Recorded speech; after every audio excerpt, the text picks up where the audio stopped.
El ginecillo no aceptaba a averiguar por qué los poderes, que puedan presidir el tribunal por largo tiempo, que por largo tiempo puedan iluminar las cabezas de los condenados, lo habían mandado desde el infierno a seguir los pasos de Jack Polo. Siempre que elevaba una demanda por mediación del sistema a su amo, planteando la simple pregunta de ¿qué estoy haciendo aquí?, se le contestaba con un rápido reproche por su curiosidad. No es asunto tuyo, era la réplica. Tú hazlo o muere en el intento. Y después de 6 meses de perseguir a Polo, el ginecillo empezaba a ver en la extinción una salida fácil. Este interminable juego del escondite no beneficiaba a nadie, y solo contribuía a su inmensa frustración. Temía las úlceras, la lepra psicosomática, enfermedades a las que estaban sujetos los demonios inferiores como él, y sobre todo, temía perder del todo el control y matar al hombre en el acto en un arrebato irreprimible de resentimiento. ¿Qué era Apolo a fin de cuentas? Un importador de pepinillos. Por los cuernos de Levítico, era un simple importador de pepinillos. Su vida estaba destrozada, su familia era gris, su política necia y su teología inexistente. El hombre era una insignificancia, una de las hormiguitas más diminutas de la naturaleza. ¿Por qué preocuparse por tipos como él? No era precisamente un Fausto, un sellador de pactos, un vendedor de almas. Era la clase de individuo que no se lo piensa 2 veces en espera de una inspiración divina. En semejante tesitura, le habría olisqueado, se habría encogido de hombros y habría seguido importando pepinillos. Con todo, el ginecillo estaba confinado a esa casa, durante largas noches y días aún más largos, hasta que se convirtiera a ese hombre en un lunático, o casi. Iba a ser un trabajo lento, por no decir interminable. Sí, había veces en que hasta la lepra psicosomática sería soportable, si ello significaba que le dieran de baja por invalidez en esa misión imposible. Por su parte, Jack Polo seguía siendo el más ignorante de los hombres. Siempre había sido así, desde luego. Su historia estaba jalonada por las víctimas de su ingenuidad.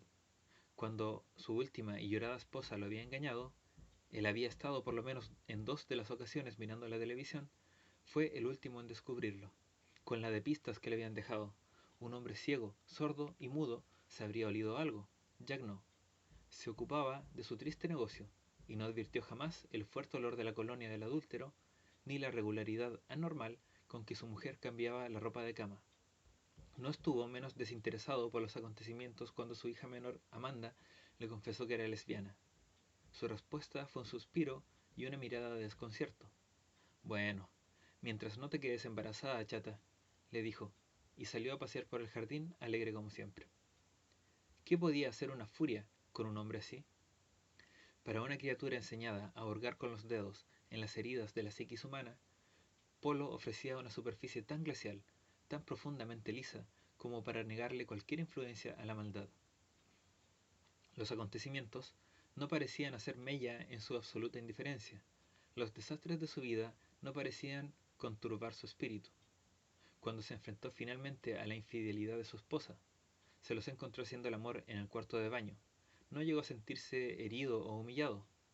Estas cosas ocurren, se dijo, saliendo del baño para dejarles acabar lo que habían empezado. Che será, será. Che será, será. El hombre mascullaba esa maldita frase con monótona regularidad. Parecía vivir con la filosofía del fatalismo, dejando que los ataques a su virilidad, a su ambición y a su dignidad resbalaran por su ego como la lluvia por su calva cabeza. El genecillo había oído a la mujer de Polo confesárselo todo a su marido. Estaba colgado cabeza abajo de la lámpara, invisible como siempre, y la escena le había disgustado. Allí estaba, la pecadora enloquecida, suplicando que la acusaran, la maldijeran, le pegaran incluso, y en lugar de darle la satisfacción de su odio, Polo se había limitado a encogerse de hombros y a dejar que expusiera su parecer sin tratar de interrumpirla, hasta que no tuvo nada más que revelar. Al final, más llena de frustración y tristeza que de culpabilidad, el genecillo le había oído decir al espejo del cuarto de baño cuánto la ultrajaba la ausencia de cólera legítima por parte de su marido. Poco después, se tiró por el balcón del cine Roxy. Su suicidio resultó útil de alguna manera a la furia.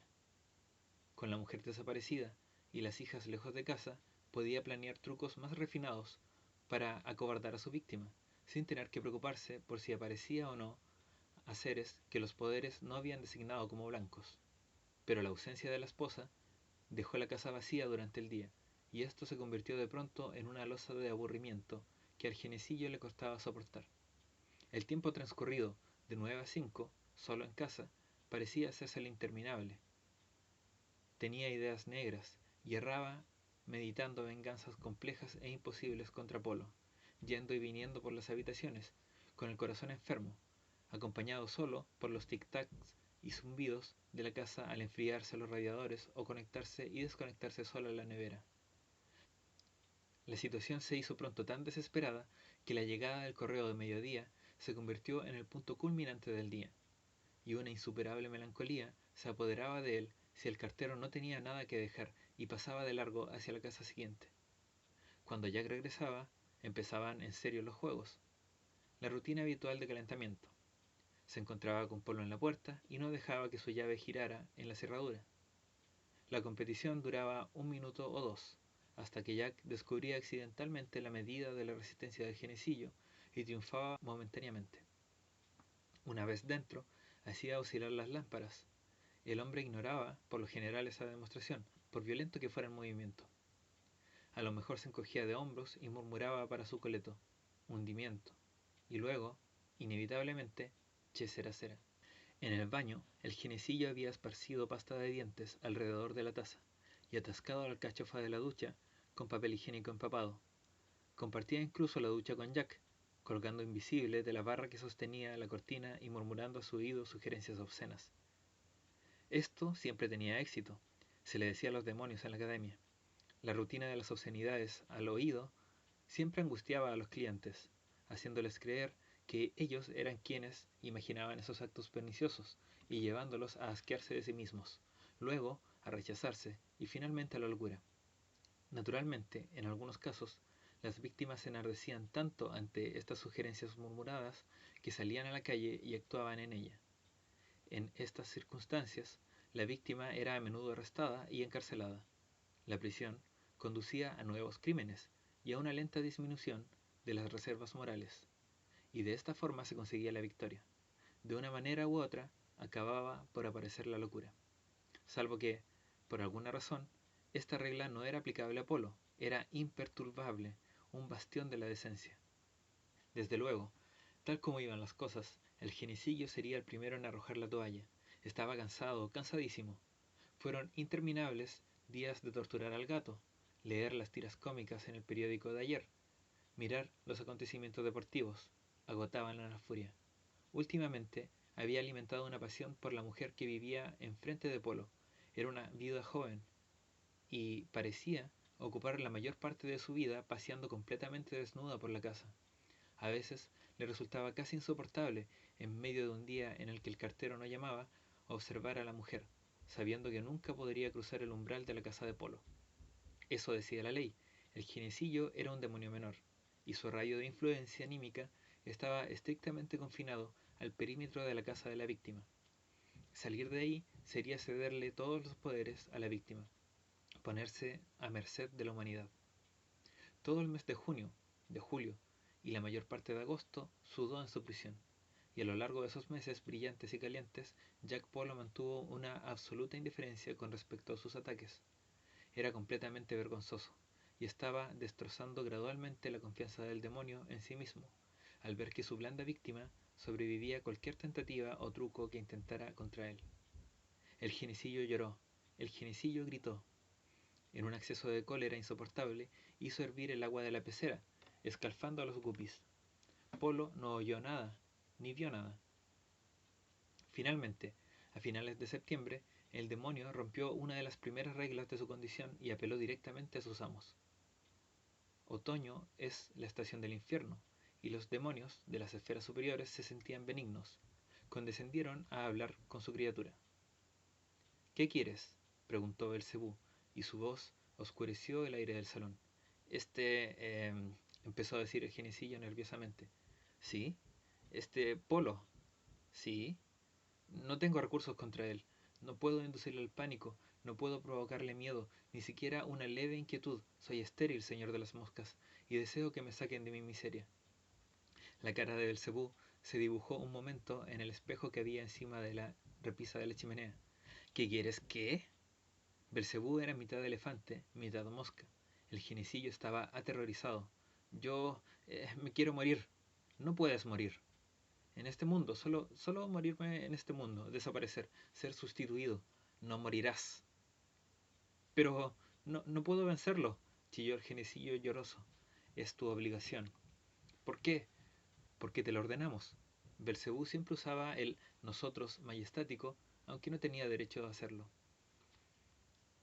Déjeme saber por lo menos por qué estoy en esta casa, suplicó el demonio. ¿Qué es él? Nada, no es nada. A Belcebú esto le pareció ocurrente. Se rió, zumbó y barritó. Jack Johnson Polo es hijo de uno de los fieles de la Iglesia de la Salvación Perdida. Nos pertenece.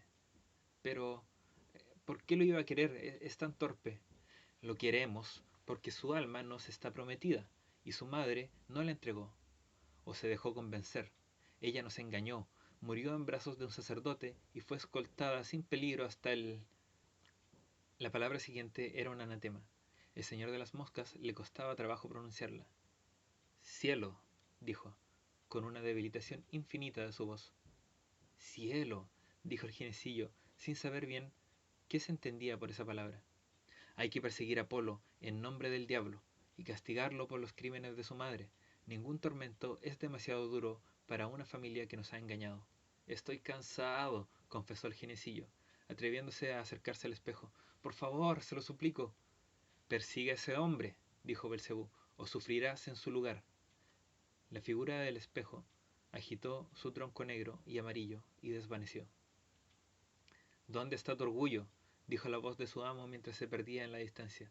Orgullo, ginecillo, orgullo. Y desapareció. En su frustración, cogió al gato y lo echó al fuego, donde se quemó rápidamente. Solo con que la ley permitiera una crueldad tan sencilla con los seres humanos, pensó. Ojalá, ojalá. Entonces le haría padecer esos tormentos a Apolo, pero no. El ginecillo conocía las reglas como la palma de la mano. Los profesores se le habían grabado en su tierna corteza de demonio novato, y la ley primera declaraba: no pondrás la mano sobre tus víctimas. Nunca le habían dicho por qué era pertinente esa ley, pero lo era. No pondrás. Así que todo siguió igual. Transcurrían los días y el hombre no daba señales de irse a someter.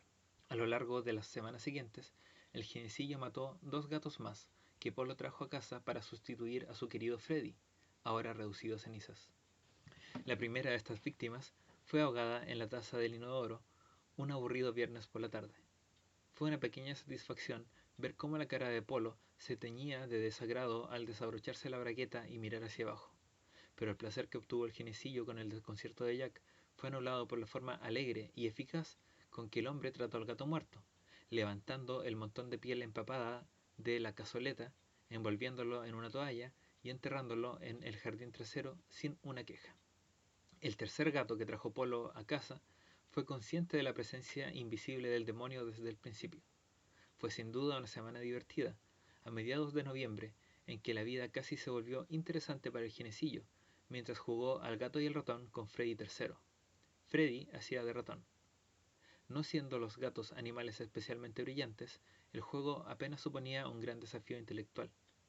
Pero fue un cambio frente a los días interminables de espera, persecución y fracaso. Por lo menos el gato aceptaba su presencia. Sin embargo, con el tiempo, en un estado de ánimo pésimo, debido a que la viuda desnuda se volvía a casar, el demonio perdió los estribos con el gato. Estaba afilándose las uñas sobre la alfombra de nylon, rasgando y arañando el pelo durante horas enteras.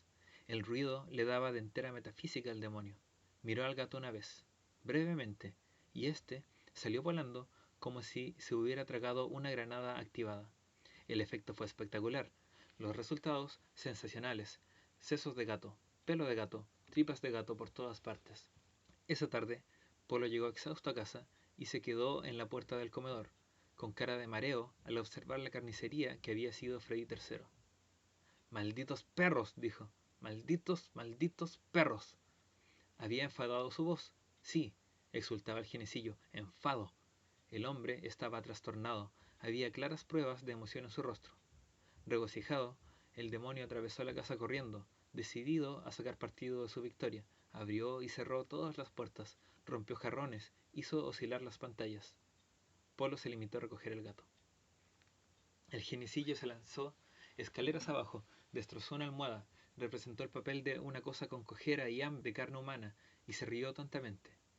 Polo se limitó a enterrar a Freddy III al lado de la tumba de Freddy II y a las cenizas de Freddy I.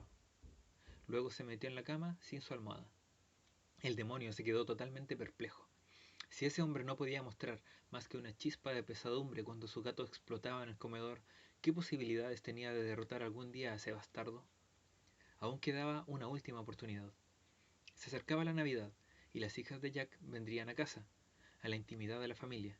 A lo mejor podían convencerlo de que no estaba todo bien en el mundo. Tal vez podrían clavar sus uñas en su absoluta indiferencia y empezar a socavarlo. Esperando con toda esperanza, el ginecillo se mantuvo quieto unas semanas, hasta finales de diciembre, planeando sus ataques con toda la maldad imaginativa que pudo reunir. Mientras tanto, la vida de Jack siguió su curso. Parecía vivir al margen de su experiencia, vivir una vida como un autor podría escribir una historia extravagante sin involucrarse nunca demasiado en el argumento. Sin embargo, mostró su entusiasmo de varias formas significativas por las vacaciones venideras. Limpió inmaculadamente las habitaciones de sus hijas, hizo sus camas con sábanas perfumadas, lavó todas las manchas de sangre de gato de la alfombra, hasta preparó un árbol de Navidad en el salón, con bolas iridiscentes, oropeles y regalos colgando de él. De vez en cuando, mientras hacía los preparativos, Jack pensó en el juego que jugaba y calculó tranquilamente los elementos que tenía en contra. En los próximos días, no solo su sufrimiento, sino también el de sus hijas, tendrían que decidir la posible victoria. Y siempre cuando hacía esos cálculos, la posibilidad de una victoria parecía pesar más que los riesgos. Así que siguió escribiendo su vida y esperó. Llegó la nieve, en suaves golpecitos contra la ventana, contra la puerta. Llegaron niños cantando villancicos y fue generoso con ellos. Fue posible, durante unos pocos días, creer que la paz reinaba sobre la tierra. Avanzada la tarde del 23 de diciembre, llegaron las hijas con un revuelo de chismes y besos. La más joven, Amanda, llegó primera. Desde el lugar privilegiado que ocupaba en el rellano, el ginecillo miró siniestramente a la joven. No parecía el material ideal para provocar una crisis. De hecho, parecía peligrosa. Gina llegó 1 o 2 horas más tarde. Era una mujer de rasgos delicados, mundana, de unos 24 años.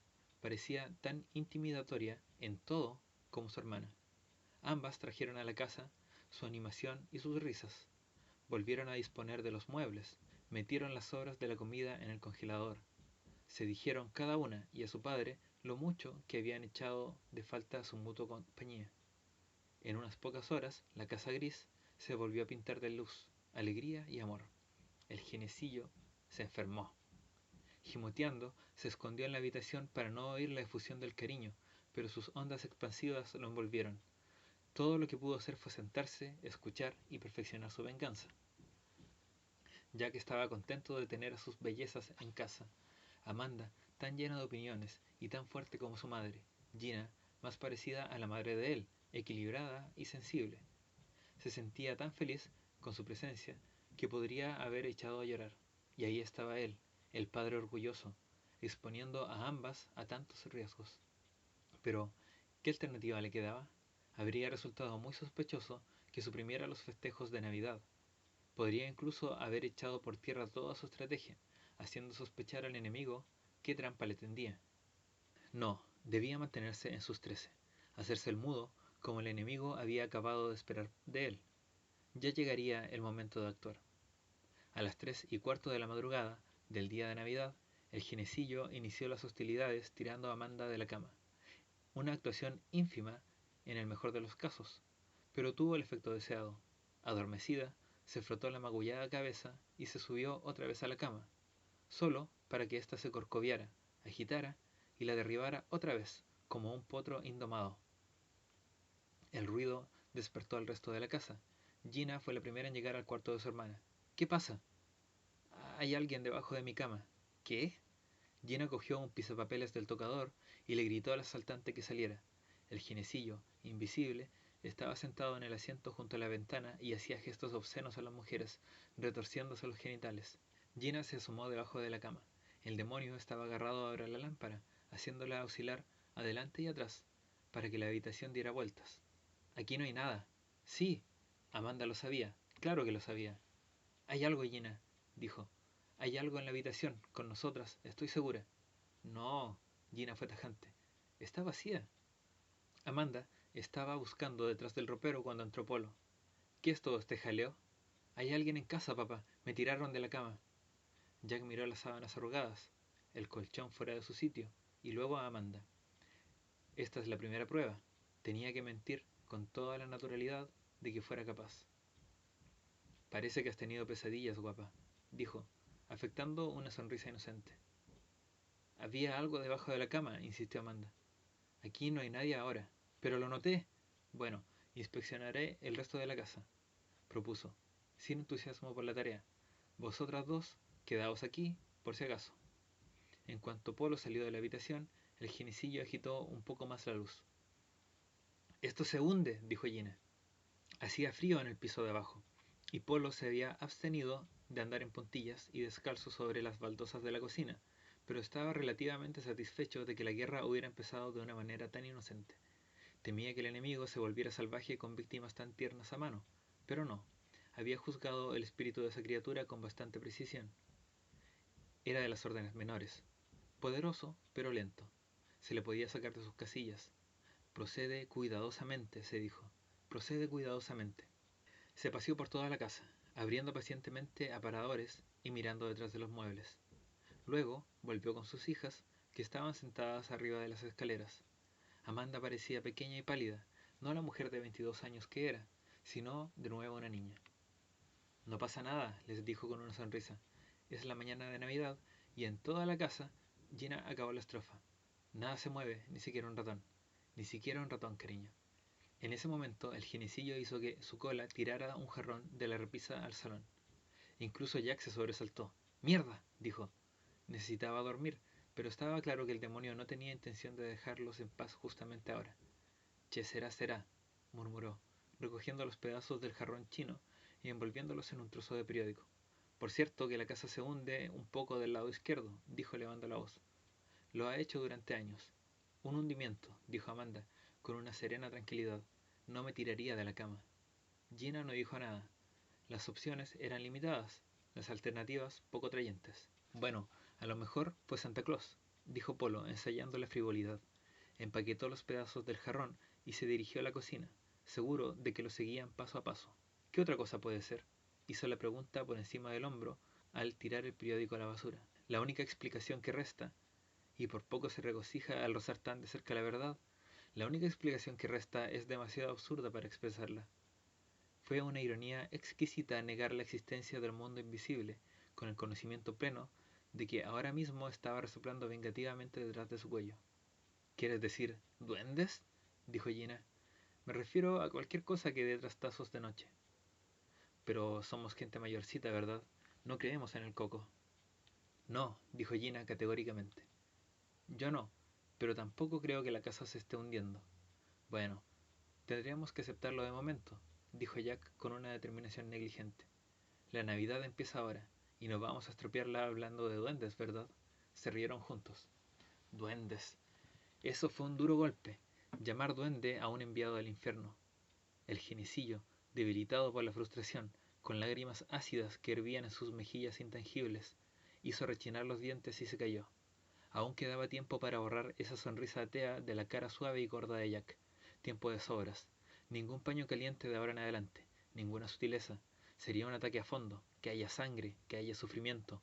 Todos se desmoronarían. Amanda estaba en la cocina preparando la cena de Navidad, cuando el genecillo lanzó su siguiente ataque. Por la casa resonaban las voces del coro del King's College. Oh pequeña Navidad de Belén, qué tranquila debemos yacer. Se habían abierto los regalos, se estaban bebiendo los gin tonics. La casa era un cálido abrazo desde el tejado hasta el sótano. En la cocina se coló una súbita ráfaga fría entre el calor y el vapor, haciendo estremecerse a Amanda. Alcanzó la ventana, abierta de par en par para ventilar el aire, y la cerró. No fuera a resfriarse. El jinecillo observó su espalda mientras ella se ocupaba de la cocina, disfrutando de la vida doméstica durante un día. Amanda notó con toda claridad que la miraban. Se dio vuelta. Nadie. Nada. Siguió lavando las coles de Bruselas y cortó una con un gusano acurrucado en medio. Lo ahogó. El coro seguía cantando. En el salón, Jack, que estaba con Gina, se reía de algo. Luego hubo un ruido, un traqueteo al principio, seguido del golpear del puño de alguien contra una puerta. Amanda dejó caer el cuchillo en la pila de las coles y se dio vuelta ante el fregadero, siguiendo el ruido. Este se hacía cada vez más fuerte, como si algo encerrado en uno de los armarios intentara desesperadamente escapar. Un gato encerrado en una jaula o un pájaro. Procedía del horno. A Amanda se le encogió el estómago y empezó a imaginar lo peor. ¿Habría encerrado algo en el horno al meter el pavo? Llamó a su padre mientras cogía el paño de cocina y avanzaba hacia el horno, que se agitaba con el pánico de su prisionero. Tuvo visiones de un gato apaleado saltándole encima, con el pelo achicharrado y la carne medio cocida. Jack estaba en la puerta de la cocina. «Hay algo en el horno», le dijo como si hicieran falta que se lo dijeran. El horno estaba frenético, su sobresalto contenido casi había echado la puerta abajo.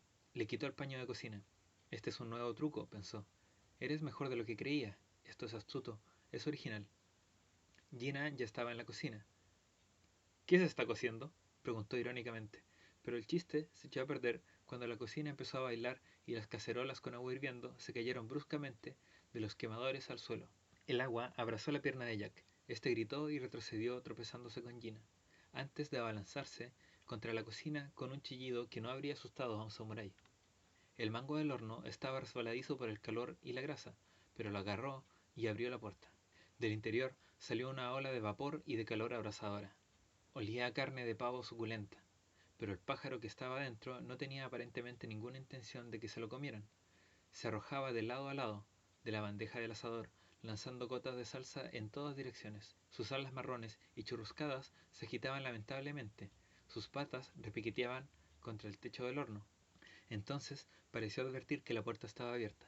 Las alas se estiraron a cada lado de su cuerpo asado, y medio saltó y medio cayó en la puerta del horno, en una parodia de su personalidad viva. Descabezado, rezumando condimentos y cebollas, dio aletazos por doquier, como si nadie le hubiera informado a ese condenado bicho de que estaba muerto. La manteca aún hervía en su lomo, cubierto de bacon. Amanda chilló. Jack se abalanzó sobre la puerta mientras el pájaro daba bandazos por el aire, ciego pero vengativo. Nunca se descubrió qué pretendía hacer una vez que alcanzara a sus 3 acobardadas víctimas. Gina arrastró a Amanda al pasillo, seguidas ambas de cerca por su padre, y cerraron la puerta de un portazo justo cuando el pájaro se lanzaba contra el revestimiento, golpeando contra él con todas sus fuerzas. Corrió salsa por la ranura de debajo de la puerta, oscura y grasienta. Esta no tenía cerradura, pero Jack pensó que el pájaro no sería capaz de hacer girar el pomo. Al retirarse sin aliento, maldijo su confianza. La oposición tenía más trucos en reserva de lo que se había imaginado. Amanda estaba apoyada contra la pared, sollozando, con la cara manchada de salpicaduras de grasa de pavo. Solo parecía capaz de negar lo que había visto, agitando la cabeza y repitiendo la palabra no, como un talismán contra ese horror ridículo que todavía se abalanzaba contra la puerta. Jack la acompañó hasta el salón. La radio aún emitía villancicos que cubrían el estrépito del pájaro, pero sus promesas de buena voluntad eran un mediocre consuelo. Gina sirvió un coñac fuerte a su hermana y se sentó detrás de ella en el sofá, dándole, solícita, ánimos y palabras tranquilizadoras que hicieron poca mella en Amanda. «¿Qué fue eso?», preguntó Gina a su padre en un tono que exigía réplica. «No lo sé», contestó Jack. «¿Histeria colectiva?». El disgusto de Gina era evidente. Su padre tenía un secreto, sabía qué ocurría en la casa, pero por alguna razón se negaba a revelarlo. ¿A quién llamo? ¿A la policía o a un exorcista? A ninguno de los dos. Por el amor de Dios, no pasa nada, Gina, de verdad. Junto a la ventana, su padre se dio vuelta y la miró. Sus ojos dijeron lo que su boca no quería decir, que eso era la guerra. Jack estaba asustado. La casa se había convertido en una prisión. De repente, el juego era mortal. El enemigo, en lugar de jugar a juegos inofensivos, quería hacerles daño, daño de verdad, a todos ellos. En la cocina, el pavo había admitido por fin su derrota. Los villancicos de la radio habían dado paso a un sermón sobre las bendiciones de Dios. Lo que había sido dulce era agrio y peligroso. Miró a través de la habitación a Amanda y a Gina. Cada una por sus razones estaban temblando. Polo quiso hablarles, explicarles lo que estaba ocurriendo, pero la cosa debía estar ahí, lo sabía, refocilándose. Estaba equivocado, el ginecillo se había retirado al ático, satisfecho con sus esfuerzos. El del pájaro, le parecía, había sido un golpe genial.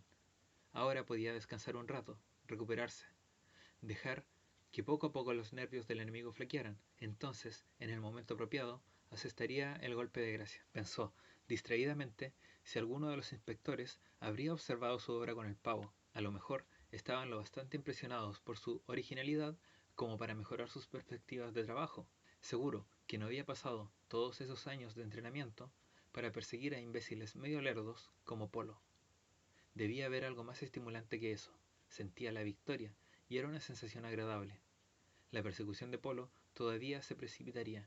Sus hijas lo convencerían, si es que aún no lo estaba, de que había algo terrible en marcha. Se rajaría, se tambalearía.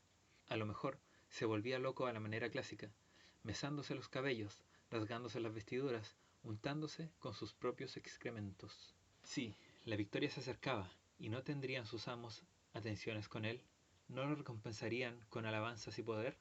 Solo era necesaria una nueva manifestación, una intervención final, inspirada, y Polo no sería más que una masa gimoteante.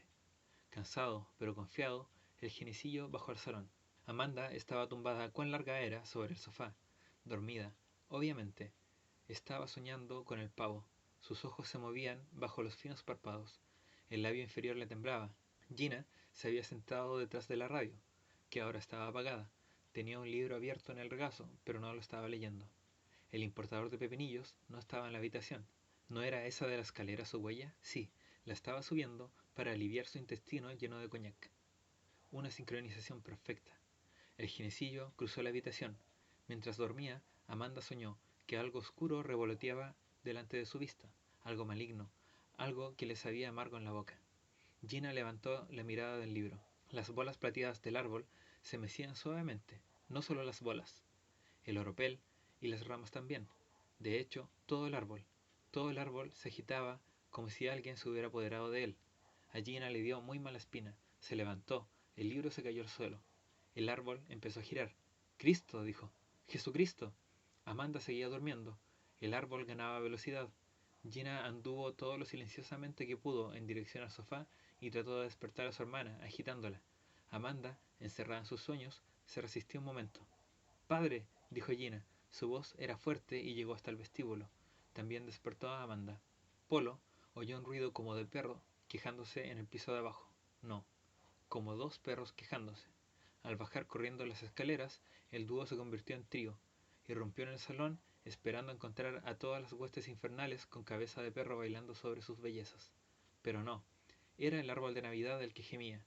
Gemía como una jauría de perros, y giraba y giraba. Las bombillas habían saltado hacia muchos de sus casquillos. El aire apestaba a plástico chamuscado y sabía de pino. El propio árbol giraba como una peonza, repartiendo los regalos y adornos de sus atormentadas ramas con la generosidad de un rey loco.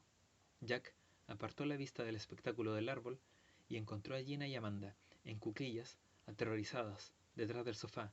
¡Fuera de aquí!, chilló. En aquel momento, la televisión se levantó impertinentemente sobre una pata y empezó a girar como el árbol, ganando velocidad rápidamente. El reloj de la repisa se unió al ballet, y los atizadores del lado del fuego, y los cojines, y los adornos, cada objeto añadía su propia nota singular a la orquestación de gemidos que crecían por segundos hasta alcanzar un volumen ensordecedor. El aire empezó a rebosar de olor a leña quemada, pues la fricción calentaba los extremos giratorios hasta hacerlos casi explotar. El humo se remolinó por la habitación. Gina cogió a Amanda por el brazo y la arrastró hacia la puerta, protegiendo su cara contra la lluvia de agujas de pino que el árbol, sin dejar de acelerarse, iba lanzando. Ahora daban vueltas las luces. Los libros, que se habían caído de las estanterías, se unieron a la tarantela. Jack se podía imaginar al enemigo corriendo entre los objetos como un malabarista quisiera rodar platos con platos, intentando que todos se movieran al unísono. Debía ser un trabajo agotador, pensó. Probablemente el demonio estaba a punto de venirse abajo. No podía pensar con claridad, sobreexcitado, impulsivo, vulnerable. Este debía ser el momento, si es que había un momento, de unirse por fin a la batalla, de enfrentarse a eso, desafiarlo y hacerle caer en la trampa. Por su parte, el jinecillo estaba disfrutando de esta orgía de destrucción. Lanzaba a la refriega todo objeto que pudiera moverse, haciendo que todo diera vueltas. Observaba con satisfacción cómo la hija se crispaba y escabullía. Reía al ver cómo miraba el viejo, con los ojos desorbitados, ese ballet estrafalario. Seguro que ya está casi loco, ¿no? Las bellezas habían llegado a la puerta, con el pelo y la piel llenas de agujas de pino. Polo no las vio salir. Corrió a través de la habitación, esquivando una lluvia de adornos, y recogió una horquilla de cobre para asar que el enemigo había descuidado. Las baratijas llenaban el aire alrededor de su cabeza, bailando a una velocidad vertiginosa. Tenía la carne herida y pinchada, pero la hilaridad de unirse a la batalla se había apoderado de él, y se puso a hacer añicos libros, relojes y porcelanas chinas, como un hombre en medio de una nube de cigarras. Corrió por la habitación, derribando sus libros favoritos en un remolino de batir de páginas, golpeando a Dresden mientras dibujaba espirales, destrozando las lámparas. Un montón de objetos rotos inundaba el suelo. Algunos de ellos aún se crispaban al salir la vida de sus fragmentos. Pero por cada objeto derrumbado quedaba todavía una docena girando y gimiendo. Podía oír a Gina en la puerta gritándole que saliera, que lo dejara tal cual. Pero era muy divertido jugar contra el enemigo más directamente de lo que se había permitido hacerlo hasta entonces. No quería rendirse. Quería que el demonio se mostrase, que lo conocieran, que lo reconocieran. Quería un enfrentamiento con el emisario de Pedro Botero, inmediato y definitivo. Sin previo aviso, el árbol dio paso a los dictados de la fuerza centrífuga y estalló. El ruido fue como un aullido de muerte. Ramas, ramitas, agujas, bolas, luces, cables y cintas volaron por la habitación. Jack, dando la espalda a la explosión, notó que una onda expansiva lo golpeaba con fuerza y lo tiraba al suelo. La parte de atrás de su cuello y cuero cabelludo fueron alcanzadas de lleno por las agujas de pino. Una rama reseca salió disparada por encima de la cabeza y atravesó el sofá. A su alrededor repiquetearon pedazos del árbol en el suelo. Explotaban, como el árbol, otros objetos de la habitación, arrojados más allá de lo que sus estructuras toleraban. La televisión estalló, enviando una ola letal de cristales por la habitación, gran parte de la cual se hundió en la pared de enfrente. Sobre Jack, que reptaba hacia la puerta como un soldado bajo un bombardeo, cayeron trozos de entrañas del televisor, tan calientes que chamuscaban la piel. La habitación estaba tan atestada de andanadas de cascos que parecía envuelta en niebla. Los cojines habían contribuido al espectáculo con sus tripas, que caían como nieve sobre la alfombra. En cuanto a los trozos de porcelana, un brazo primorosamente barnizado y una cabeza de cortesano rebotaron en el suelo delante de su nariz. Gina estaba en cuclillas en la puerta, instándole a que se diera prisa y entornando los ojos para protegerse contra la lluvia. Cuando Jack la alcanzó y sintió sus brazos alrededor suyo, juró que podía oír risas en el salón, risas tangibles, audibles, sonoras y satisfechas. Amanda estaba en el vestíbulo, con el pelo lleno de agujas de pino, mirándolo. Arrastró sus piernas por el pasillo, y Gina cerró la puerta de un golpe detrás de la demolición. ¿Qué es?, preguntó. ¿Duende? ¿Fantasma? ¿El fantasma de mamá? La idea de que su difunta mujer fuera la responsable de esa destrucción total le pareció divertida a Jack. Amanda sonreía a medias. Bueno, pensó, lo está superando. Entonces se cruzó con la mirada ausente de sus ojos y se dio cuenta de la verdad. Se había derrumbado. Su cordura se había refugiado donde la fantasmagoria no la pudiera alcanzar. ¿Qué hay ahí?, preguntó Gina, aferrándole el brazo tan fuertemente que le detuvo la circulación. No sé, mintió. ¿Amanda? La sonrisa de Amanda no desaparecía. Se quedó mirando hacia él, a través de él. Sí que lo sabes. No, estás mintiendo. Creo... Se levantó del suelo y se sacudió los trozos de porcelana, las plumas y el cristal de su camisa y pantalones. Creo que me voy a dar un paseo. Detrás de él, los últimos vestigios de zumbidos se habían apagado en el salón. El aire del pasillo estaba electrizado de presencias ocultas. Estaba muy cerca de él, invisible como siempre, pero muy cerca. Este era el momento más peligroso. No debía perder la calma ahora. Debía actuar como si no hubiera pasado nada. Tenía que dejar a Amanda tal cual, dejar las explicaciones y las recriminaciones hasta que todo se hubiera calmado y resuelto. ¿Pasear?, dijo Gina, incrédula. Sí, pasear. Necesito un poco de aire fresco. No puedes dejarnos aquí. Buscaré a alguien que nos ayude a limpiar. Y Mandy se recuperará. Déjala tal como está. Eso fue duro, casi imperdonable, pero ya estaba dicho. Anduvo inseguro hasta la puerta principal, sintiendo náuseas después de tanto remolino. A sus espaldas, Gina estaba enfurecida. No puedes irte así, sin más. ¿Estás chiflado? Necesito aire, dijo, tan tranquilamente como se lo permitieron su corazón, que latía con fuerza, y su reseca garganta. Así que saldré un rato. No, dijo el jinecillo. No, no, no. Estaba detrás tuyo. Polo podía sentirlo, muy enfadado, a punto de cortarle la cabeza, salvo que no estaba autorizado a tocarlo jamás, pero podía notar su resentimiento como una presencia física. Dio otro paso hasta la puerta principal. Todavía estaba con él, siguiendo cada uno de sus pasos. Era su sombra, su lapa, inseparable. Gina le gritó: ¡Hijo de puta! ¡Mira a Mandy! ¡Se ha vuelto loca! No, no debes mirar a Mandy. Si la miraba, podría echarse a llorar, derrumbarse como quería esa cosa, y entonces todo estaría perdido. Se pondrá bien, dijo, apenas más fuerte que un murmullo. Cogió el pomo de la puerta principal. El demonio echó el cerrojo rápidamente y sonoramente. Ya no estaba de humor para seguir fingiendo. Jack, manteniendo sus movimientos todo lo pausado que pudo, descerrojó la puerta por arriba y por abajo, pero la puerta se cerró de nuevo. Era un juego emocionante, pero también aterrador. Si iba demasiado lejos, la frustración del demonio se sobrepondría seguramente a lo que le habían enseñado. Lentamente, suavemente, quitó otra vez el cerrojo, con la misma lentitud, la misma suavidad. El jinecillo la cerró. Jack pensó cuánto tiempo podría soportar eso. Tenía que salir como fuera, tenía que hacerle atravesar el umbral. Un paso era todo lo que la ley pedía, de acuerdo con sus investigaciones. Un solo paso. Abierta, cerrada. Abierta, cerrada. Gina estaba de pie a 1 o 2 metros de su padre. No comprendía lo que estaba viendo, pero era obvio que su padre luchaba con alguien o algo. «¿Papá?», empezó a decir. «Cállate», dijo bondadosamente, gimiendo al abrir la puerta por 7ª vez. Hubo un temblor de locura en su gemido. Fue demasiado largo y demasiado laxo. Inexplicablemente, ella le devolvió la sonrisa. Era triste, pero genuina. Por mucho que estuviera en juego, en todo esto, ella lo quería. Polo se dirigió hacia la puerta trasera. El demonio iba 3 pasos por delante de él, corriendo por la casa como un sprinter y echando el cerrojo antes de que Polo pudiera alcanzar siquiera el pomo. Unas manos invisibles hicieron girar la llave en la cerradura y la redujeron en el aire a cenizas. Jack fingió una escapada hacia la ventana que había junto a la puerta trasera, pero se bajaron las persianas y se cerraron los postigos de golpe.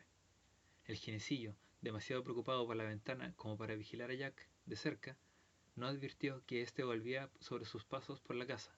Cuando vio la trampa que le tendían, soltó un pequeño chillido y lo persiguió. Estuvo a punto de resbalar sobre el pulimentado suelo y darse contra Polo. Evitó la colisión solo gracias a la más artística de las maniobras. Eso habría resultado fatal, desde luego, tocar al hombre en el calor de la pelea. Jack estaba otra vez en la puerta principal, y Gina, comprendiendo la estrategia de su padre, le había quitado el cerrojo mientras el jinecillo y él luchaban en la puerta trasera. Jack había deseado fervientemente que aprovechara la oportunidad de abrirla. Lo había hecho. Estaba entornada, el aire gélido y vivificante de la puerta entraba en remolinos por el pasillo. Jack cubrió los últimos metros que los separaban de la puerta como un relámpago, sintiendo sin oírlo el aullido de queja que lanzó el jinecillo al ver que su víctima escapaba al mundo exterior. No era una criatura ambiciosa. Todo lo que quería en ese momento, por encima de cualquier sueño, era coger ese cráneo humano entre sus manos y hacer un disparate con él, hacerlo añicos y tirar su obsesión fuera, a la nieve, hacer eso con Jack Polo, por siempre jamás. ¿Era eso mucho pedir? Polo había salido a la nieve fresca y crujiente, con las zapatillas y los dobladillos de sus pantalones enterrados en el hielo. Para cuando la furia llegó al umbral, Jack ya estaba 3 o 4 metros más allá, andando tranquilamente por el sendero hacia la verja, escapando, escapando. El jinecillo volvió a aullar y olvidó sus años de entrenamiento, todas las lecciones que había aprendido, todas las reglas de guerra que habían grabado en su cerebro quedaron anegadas por el simple deseo de hacerse de la vida de Polo. Franqueó el umbral y se puso a perseguirlo. Fue una transgresión imperdonable.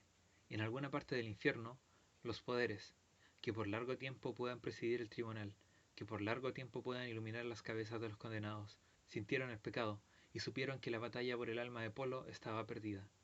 Jack también lo sintió. Oyó el sonido del agua hirviendo a medida que los pasos del demonio derretían la nieve del sendero. Lo estaba siguiendo.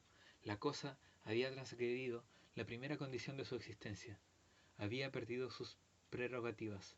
Sintió la victoria en su espina dorsal y en el estómago. El demonio lo alcanzó en la verja. Se podía ver claramente su aliento en el aire, aunque el cuerpo del que procedía aún no se había vuelto visible. Jack intentó abrir la verja, pero el genicillo la cerró de un portazo. «Che será, será», dijo Jack. El demonio no lo pudo soportar más. Cogió, lleno de ira, la cabeza de Jack con sus manos, con la intención de reducir el frágil hueso a cenizas. Tocarlo fue su segundo pecado, y lo hizo sufrir más de lo admisible. Aulló como un hada y se separó tambaleando de su presa, resbalando en la nieve y cayendo de espaldas. Conocía su horror. Las lecciones, que le habían inculcado a golpes, se le presentaron vertiginosamente ante su imaginación. También sabía cuál era el castigo por abandonar la casa y tocar al hombre. Estaba sujeto a un nuevo amo, esclavizado a esa víctima idiota que tenía encima. Polo había vencido.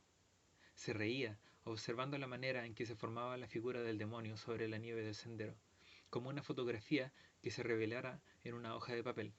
La imagen de la furia se hizo nítida. La ley se estaba cobrando sus derechos. El ginecillo nunca podría volver a esconderse de su amo. Allí estaba, visible a los ojos de Polo, en toda su gloria desencantada, piel castaña y ojo brillante sin párpado. Brazos flácidos, removiendo la nieve con su cola y derritiéndola a la vez. «¡Bastardo!», dijo. Su voz tenía un deje australiano. «No hablarás hasta que se te dirija la palabra», dijo Polo con una autoridad tranquila pero absoluta. «¿Comprendido?». El ojo sin párpado lo miró, lleno de humildad. «Sí», dijo el ginecillo. «Sí, señor Polo. Sí, señor Polo». La cola se le hundió entre las piernas, como a un perro acobardado. «¿Puedes levantarte?». «Gracias, señor Polo». Se levantó. No era agradable de ver, pero Jack disfrutó a pesar de todo. «Acabarán con usted, sin embargo». «¿Quiénes?». «Ya lo sabe», dijo, dubitativo. «Nómbralos». «Belcebú», contestó orgulloso al nombrar a su antiguo amo. «Los poderes, el propio infierno». «No creo», musitó Polo.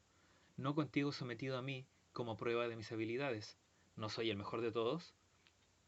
La mirada de la criatura parecía hosca. «¿No lo soy?». «Sí», concedió amargamente. «Sí, usted es el mejor de todos». Había empezado a temblar. «¿Tienes frío?», preguntó Polo. Asintió, imitando el aspecto de un niño perdido. «Entonces necesitas ejercicio», dijo. «Mejor que vuelvas a casa y empieces a arreglarlo todo». La furia pareció perpleja, hasta desengañada por esa orden. «¿Nada más?», preguntó incrédula. «¿Ningún milagro? ¿Ni Helena de Troya, ni vuelos?». La idea de volar, en una tarde tan nevada como esa, dejó frío a Polo. Era, ante todo, un hombre de gustos sencillos. Todo lo que le pedía a la vida era el amor de sus hijas, una casa agradable y un buen precio comercial para los pepinillos. «Nada de vuelos», dijo. Al dirigirse, cabizbajo por el sendero hacia la casa, pareció idear una nueva maldad. Se volvió hacia Polo, obsequioso, pero inconfundiblemente pagado de sí mismo. «¿Podrías decir algo?», preguntó. «Habla». Es justo que le informe de que se considera impío tener contactos con tipos como yo, incluso herético». «¿Es eso cierto?». «Sí», dijo el genecillo animándose por su profecía. «Se ha quemado gente por menos». «No en los tiempos que corren», replicó Polo. «Pero el serafín lo verá», dijo, «y eso significará que nunca irá a ese lugar». «¿Qué lugar?». El demonio buscó la palabra especial que había oído usar a Belcebú. «El cielo», dijo triunfante. Había aparecido una fea sonrisa en su cara. Esta era la maniobra más astuta a la que había recorrido jamás. Era teología malabar.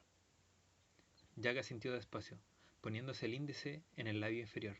Lo que decía la criatura era probablemente cierto. La asociación con él, o con tipos como él, no le verían con buenos ojos las huestes de santos y ángeles. Probablemente le fuera vedado el acceso a las praderas del paraíso. Bueno, dijo, ya sabes lo que tengo que responder a eso, ¿no? ¿Verdad? El jinecillo se quedó mirándolo, frunciendo el entrecejo. No, no lo sabía. Entonces desapareció su sonrisa de satisfacción al ver lo que quería decir Polo. ¿Qué digo? Le preguntó Polo. Derrotado, murmuró la frase. Che, será, será. Polo sonrió.